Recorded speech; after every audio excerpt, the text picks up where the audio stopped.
কোটা সংস্কার প্রসঙ্গে দুই বন্ধুর মধ্যে সংলাপ রচনা করো। উত্তর: কোটা সংস্কার প্রসঙ্গে দুই বন্ধুর মধ্যে সংলাপ।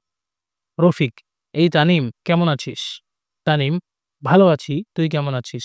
রফিক: আমি ভালোই আছি, কিন্তু জানিস, কোটা সংস্কার সংক্রান্ত বর্তমান শিক্ষার্থীদের আন্দোলন নিয়ে অনেক আলোচনা হচ্ছে। তানিম বলছে, হ্যাঁ, বিষয়টি বেশ গুরুত্বপূর্ণ। আমি মনে করি মেধার মূল্যায়ন নিশ্চিত করতে চাইলে একটি কার্যকর ও ন্যায়সঙ্গত নিয়োগ ব্যবস্থা প্রয়োজন।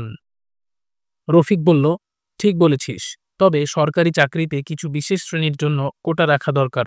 কিন্তু অতিরিক্ত কোটা প্রথা মেধাবীদের জন্য বাধা হয়ে দাঁড়ালে তো অবশ্যই সংস্কার করা উচিত।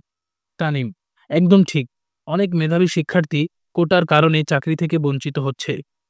তাই একটি সমতাভিত্তিক প্রতিযোগিতা সৃষ্টি করতে চাইলে কোটা ব্যবস্থা যৌক্তিক সীমায় আনা দরকার।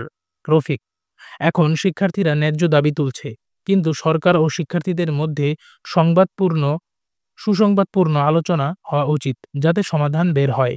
তানিম: তাই তো, আবার সংবিধান অনুযায়ী সবাই সমান সুযোগ পাওয়ার অধিকারী, তাই রাষ্ট্রের উচিত ন্যায় বিচার নিশ্চিত করা। রফিক: আশা করি সরকার যৌক্তিক সিদ্ধান্ত নেবে। তাহলে আজকের মতো চলি, দেখা হবে আবার। তানিম: ঠিক আছে, ভালো থাকিস। যে কোনো ন্যায়সঙ্গত দাবির প্রতি আমাদের সমর্থন থাকবে।